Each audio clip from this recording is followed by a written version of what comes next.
Welcome to It's Rafiq. আজি আমি পাইথনৰ ইনপুট ফাংচনৰ বিষয়ে আলোচনা কৰিম। লাষ্ট ক্লাছত আমি শিকিলো ভেৰিয়েবল আৰু প্ৰিন্ট ফাংচনৰ বিষয়ে। কেনেকৈ প্ৰিন্ট ফাংচনৰ থ্ৰুদি আমি ভেৰিয়েবল এটাৰ ভ্যালু শো কৰিব পাৰো বা কেনেকৈ আমি ফৰমেটেড টেক্সট প্ৰিন্ট ফাংচনত শো কৰিব পাৰো। আজি আমি শিকিম আমি কেনেকৈ ভেৰিয়েবলৰ ভ্যালুটো ইউজাৰৰ পৰা ল'ম। আগতে আমি কি কৰিছিলোঁ ভেৰিয়েবলৰ যেটো ভ্যালু আছিল হেতু আমি নিজেই দিছিলোঁ। এতিয়া আমি শিকিম কেনেকৈ আমি ইউজাৰৰ পৰা ল'ম, মানে যোনে প্ৰগ্ৰামটো ইউজ কৰিব কেনেকৈ তেওঁ ভ্যালুটো পুট কৰিব। So first of all suppose মই এটা প্ৰগ্ৰাম লিখিম য'ত নেম আৰু এজ থাকিব, তাৰ ভ্যালু দুটা ইউজাৰে পুট কৰিব আৰু মই স্ক্ৰিনত ডিসপ্লে কৰিম। সো ভ্যালু পুট কৰিবলৈ আমি পাইথনত ইনপুট ফাংচন ইউজ কৰোঁ। তাৰ কাৰণে ফাৰ্স্ট আমি ভেৰিয়েবলটো ডিক্লেয়াৰ কৰিম। ভেৰিয়েবল ডিক্লেয়াৰ কৰিবৰ কাৰণে সাপোজ নেমৰ কাৰণে নেমেই হয়, নেম ইকুৱেল, তাৰপিছত আমি ইনপুট ফাংচন ইউজ কৰিম। মনত ৰাখিবা যেতিয়া আমি পাইথন বা যিকোনো প্ৰগ্ৰামিং লেংগুৱেজত ফাংচন ইউজ কৰোঁ, ফাংচনটোৰ নামৰ পাছত দুটা ব্ৰেকেট অন আৰু সিম্পল ব্ৰেকেট অন আৰু অফ থাকে একেলগে, পেৰেণ্থেছিছ বুলি কয় বা ব্ৰেকেট হোৱাটএভাৰ যি বুলি কোৱা। সো আমি লিখিম ইনপুট ব্ৰেকেট অন আৰু অফ। ব্ৰেকেটৰ ভিতৰত আমি মেছেজ এটা লিখিম। সেই মেছেজটো আমি যিকোনো লিখিব পাৰোঁ উইথিন ইনভাৰ্টেড কমা। সাপোজ এণ্টাৰ ইউৰ নেম।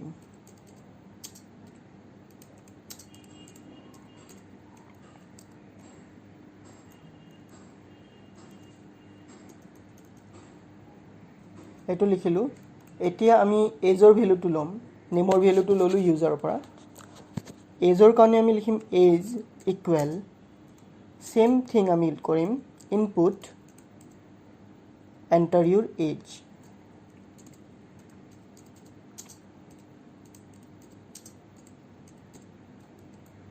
Bracket close.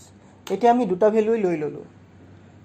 প্ৰগ্ৰামটো ৰান কৰি চাওঁ কাম কৰে নে নকৰে। এতিয়ালৈ আমি প্ৰিন্ট কৰা নাই, ভ্যালুকেইটা শো কৰা নাই।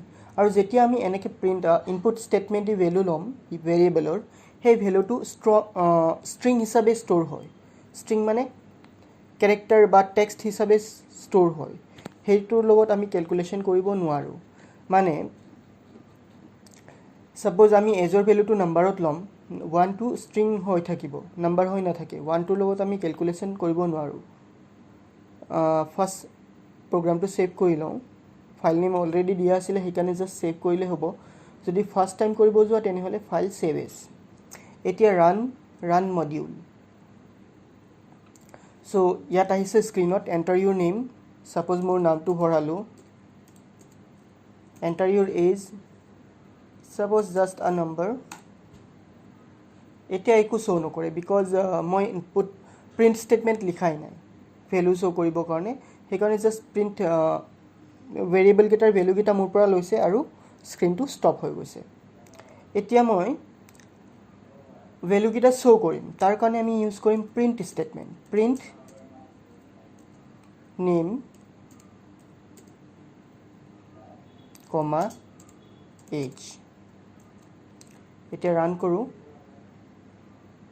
যেতিয়া আমি ভেৰিয়েবলৰ ভ্যালু স্ক্ৰিনত শো কৰিব লাগে তেতিয়া আমি প্ৰিন্ট ষ্টেটমেণ্ট ইউজ কৰোঁ, আৰু যেতিয়া আমি ভেৰিয়েবলৰ ভ্যালুটো ইউজাৰৰ পৰা ল'ব লাগে তেতিয়া আমি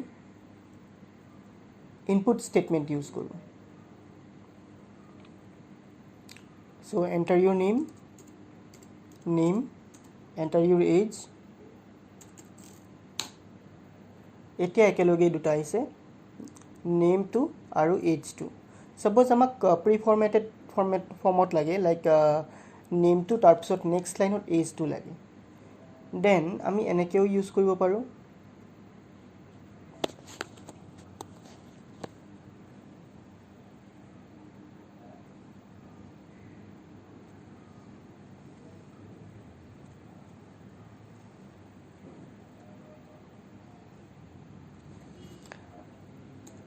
তেনেহ'লে আমি এনেকৈ ইউজ কৰিম ইনভাৰ্টেড কমা নেম,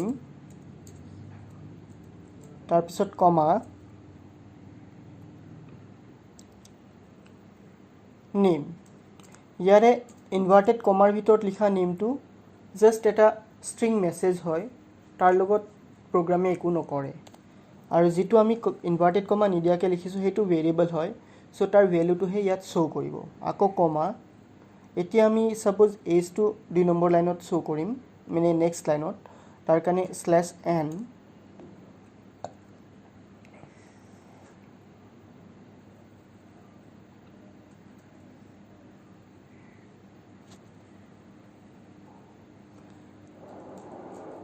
এতিয়া লিখিম এজ। এজ লিখাৰ পাছত আকৌ inverted comma close comma age. ইয়াৰে এজটো হ'ল ভেৰিয়েবল, বাকী যিটো কোটেশ্যনৰ ভিতৰত এন আৰু এজ লিখিলোঁ সেইটো হ'ল ষ্ট্ৰিং। ইয়াতে /n মানে আমাৰ পইণ্টাৰটো নেক্সট লাইনত গুচি যাব, মানে এজটো নেক্সট লাইনত আহিব। Let's run it. Enter your name.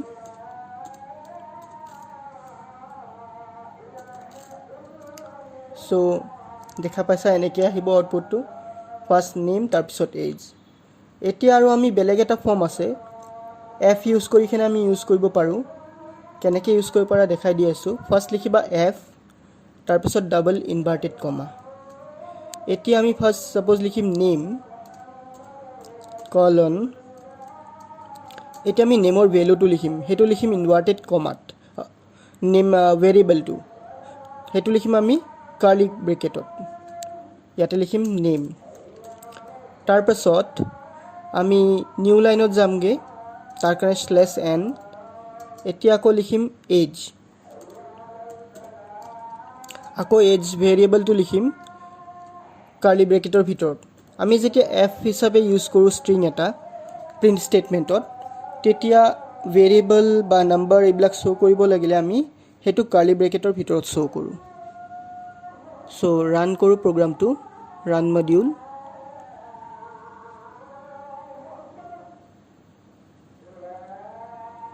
Output স্ক্ৰীনটো কাটি দিওঁ, নতুনকৈ শ্ব' কৰোঁ।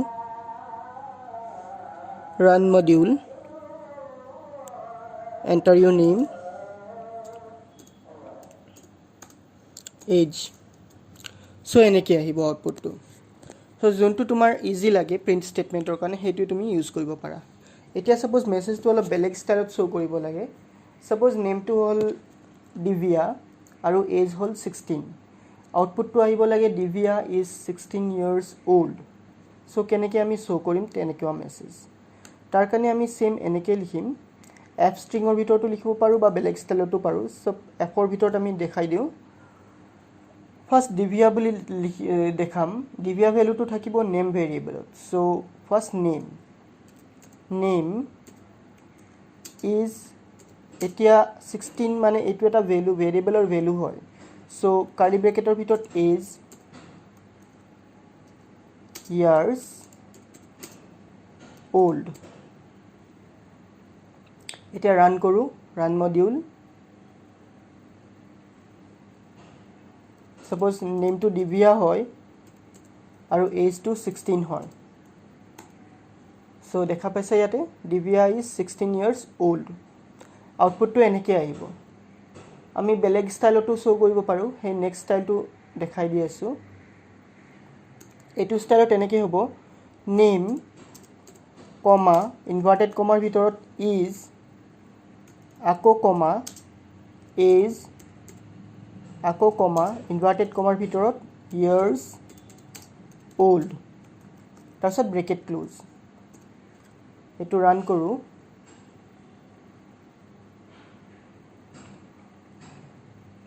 Name Divya age 16। So' Divya is 16 years old। যিটো তোমাৰ ইজি লাগে সেইটো তুমি ইউজ কৰিব পাৰা। এতিয়া নেম আৰু এজ ল'লোঁ। ছাপ'জ আউটপুটটো এনেকৈ হ'ব, দিব্যা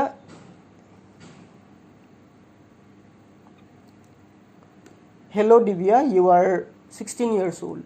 সেইটো কেনেকৈ শ্ব' কৰিম? ফাৰ্ষ্ট আমি হেল্ল' লিখিম। ছাপ'জ এফ ষ্ট্ৰিঙত লিখিলোঁ, f inverted comma, first hello',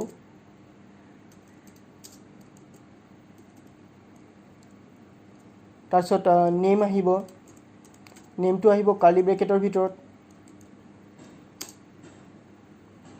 তাৰপিছত you are age years old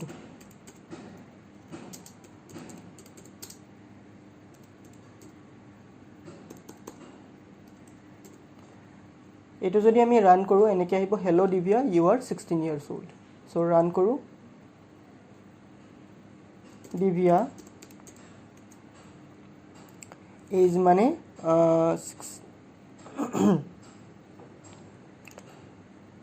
16 hello divya you are 16 years old now আমি ইয়াৰ লগত ক্যালকুলেশনও কৰিব পাৰো suppose age plus 1 যদি লিখি দিও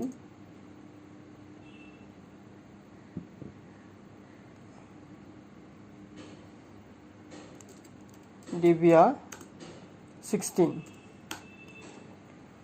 এটো কাউন্ট নকৰিব because মই আগতে কৈছো যেতিয়া আমি পাইথনত ইনপুট লওঁ ভেৰিয়েবলৰ ভ্যালুটো স্ট্ৰিং হিচাপে ষ্টৰ কৰা হয় হেতু নাম্বাৰ হিচাপে ষ্টৰ কৰা নহয় আৰু যদি আমি নাম্বাৰ হিচাপে ষ্টৰ কৰিব খুজো তেনে হলে আমি ভ্যালুটো কনভাৰ্ট কৰি লব লাগিব সো কেনেকে কনভাৰ্ট কৰিম ইনপুট স্টেটমেন্টৰ আগত আমি int বুলি লিখিম int ফাংচনটো ইউজ কৰিম যেতিয়া আমি ইন্টৰ ভিতৰত ইনপুট ফাংচনটো লিখিম তেতিয়া যি ইউজাৰে যি ভৰাব হেতু ইন্টিজাৰলৈ কনভাৰ্ট হৈ যাব এতিয়া ইন্টিজাৰ মানে কি যিবিলাক numbers থাকে পাইথনত হেবিলাকক ইন্টিজাৰ্স বুলি কয় যদি নৰমাল নাম্বাৰ হয় দেন ইন্টিজাৰ যদি তাত দশমিক সংখ্যা থাকে লাইক 12.1 12.2 হেবিলাকক ফ্লোট বুলি কয় নাম্বাৰটো যদি বহুত দীঘল হয় দেন ডাবল বুলি কয় সো আমাৰ ইয়াতে নৰমাল নাম্বাৰ হয় s2 সেই কাৰণে আমি ইন্টিজাৰ হিচাপে ইউজ কৰিছো এতিয়া ৰান মডিউল কৰো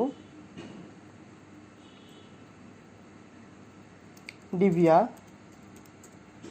আৰু age 16 এতিয়া আনসাৰটো এনেকৈ আহিব লাগে divya is 16 years old so hello divya you are 17 years old মানে আমি ইয়াত কি কৰিছো ক্যালকুলেশন কৰিছো এতিয়া যদি আমি নেমৰ লগত প্লাস age কৰি দিও হেতু নহব because দুটাৰে টাইপ বেলেগ বেলেগ হয় নেম টু স্ট্ৰিং হ'ব age টু নাম্বাৰ হ'ব divya আৰু 16 তাত কি হল নেম টু স্ট্ৰিং হয় ইন্টিজাৰ নহয় সেই কাৰণে আউটপুটটো ৰং আহিব এতিয়া আমি পাইথনৰ অপাৰেটৰৰ বিষয়ে আলোচনা কৰো পাইথনত different types of operator support কৰে তাৰ ভিতৰত প্ৰধান মেইন অপাৰেটৰ কেটা হল এডিশন টু প্লাস সিম্বল হিচাপে শো কৰে যেনেকৈ সাপোজ এডিশন হলে কেনেকৈ হ'ব 2 + 3 যদি আমি লিখো 2 + 3 আউটপুট হ'ব আমাৰ 4 মানে মেইনলি এডিশনে কি কৰিব নাম্বাৰ দুটাক যোগ কৰিব তাৰ পিছত আহিব সাবট্ৰেকশন টু শো কৰিব মাইনাস সিম্বলৰে বা বিয়োগ সিম্বলৰে ইয়াত আমি বিয়োগ কৰিম প্ৰথম নাম্বাৰটো পৰা দ্বিতীয় নাম্বাৰটো লাইক 5 - 2 आंसर হ'ব 3 তাৰ পিছত আহিব মাল্টিপ্লিকেশন মানে পূৰণ মাল্টিপ্লিকেশন টু আমি শো কৰো এস্টেৰিস্ক সিম্বল দি এস্টেৰিস্ক সিম্বল মানে এটো এনেকৈ হ'ব 2 * 3 ইয়াৰ আউটপুট হ'ব 6 তাৰ পিছত আহিব এক্সপোনেন্ট সাপোজ 2 দুটা ষ্টাৰ 3 ইয়াৰ आंसर হ'ব 8 8 কেনেকৈ হল মানে 2 * 2 * 2 মানে 2 পাৱাৰ 3 টুক যদি আমি তিনিবাৰ মাল্টিপ্লাই কৰো आंसरটো পাও 8 সেই কাৰণে 2 দুটা ষ্টাৰ 2 হলে आंसर হ'ব 8 এতিয়া যদি আমাৰ এনেকৈ থাকে 10 / 3 স্ল্যাশ সিম্বলটো আমি ডিভাইড হিচাপে ইউজ কৰো আমি যদি পাও এনেকৈ 10 / 3 आंसर আমি পাম 3.333 লাইক দ্যাট আৰু এটা পাম আমি ফ্লোৰ ডিভাইড মানে এটুক শো কৰে ডাবল স্ল্যাশ এডি দুটা স্ল্যাশ হলে এটু ফ্লোৰ ডিভাইড হিচাপে কাউন্ট কৰা হয় সাপোজ এটুৰ কাৰণে এনেকৈ আছে 10 দুটা ডিভাইড সিম্বল তাৰ পিছত 3 এটুৰ आंसर আমি পাম 3 মানে এটুত কি কৰিব যেতিয়া নাম্বাৰ এটা ডিভাইড কৰিব নাম্বাৰটো ডিভাইড কৰিলে অকল গোটা নম্বৰটোহে ল'ব দশমিক নাম্বাৰখিনি নলয় মানে অকল হোল নাম্বাৰটো এনসাৰ হিচাপে ল'ব বাকি যিমানখিনি ডেচিমেল পইণ্টছ আছিলে সেইখিনি ৰিমুভ কৰি দিব সেইকাৰণে এনসাৰটো অনলি 3 হ'ব বাকি 0.33 খিনি ৰিমুভ হৈ যাব আৰু এটা আছে মডুলাছ সাপোজ 10 মডুলাছ 3 যেতিয়া আমি এইটো অপাৰেটৰ পাওঁ মডুলাছ অপাৰেটৰটো এইটো আমাক দিয়ে ৰিমাইন্ডাৰটো বা অসমীয়াত কি আছিল ৰিমাইন্ডাৰটো কমেন্ট সেকশনত লিখিব যদি জানে ৰিমাইন্ডাৰ মানে 10ক আমি যেতিয়া 3 দি ডিভাইড কৰিম 1 বাছি যাব হেতুই হ'ব ইয়াৰ আনসাৰ এতিয়া আমি চাও কেনেকৈ পাইথনত আমি ইউজ কৰিব পাৰো সাপোজ মোক পাইথন প্ৰগ্ৰাম এটা লিখিব লাগে যত দুটা নাম্বাৰ প্লাস কৰিম ফাৰ্স্ট মোক দুটা নাম্বাৰ লাগিব আৰু সাপোজ নাম্বাৰ দুটাৰ ভেৰিয়েবল ইউজাৰে নিদিয়ে মই নিজেই দিলম a = 5 b = 6 আমাক এই দুটা নাম্বাৰৰ আনসাৰটো লাগে সো আমি লিখিব পাৰো প্ৰিন্ট 6 + 5 মানে a + b run module first file save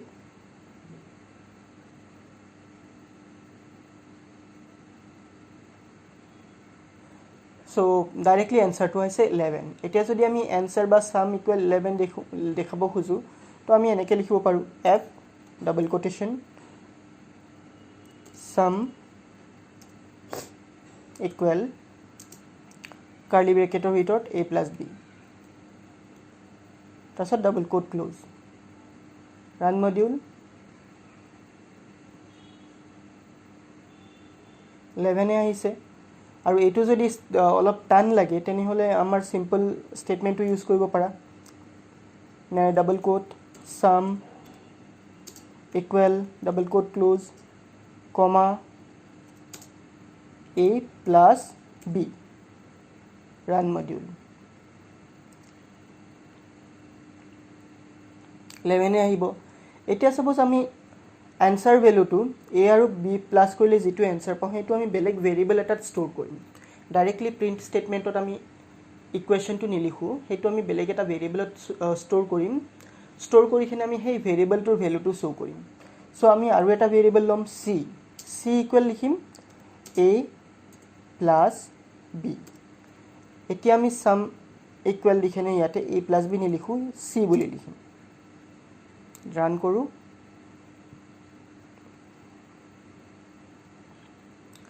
so answer আহিব 11 এতিয়া আমি নাম্বাৰ গেটা ইউজাৰৰ পৰা লম তো আমি লিখিম a = input ফাৰ্স্ট int বুলি লিখিম বিকজ আমি নাম্বাৰ লম ক্যালকুলেশন কৰিম সো int আকৌ ব্ৰেকেটৰ ভিতৰত input enter a number বা enter first number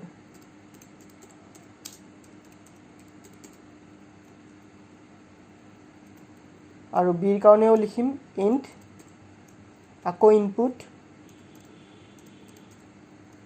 enter second number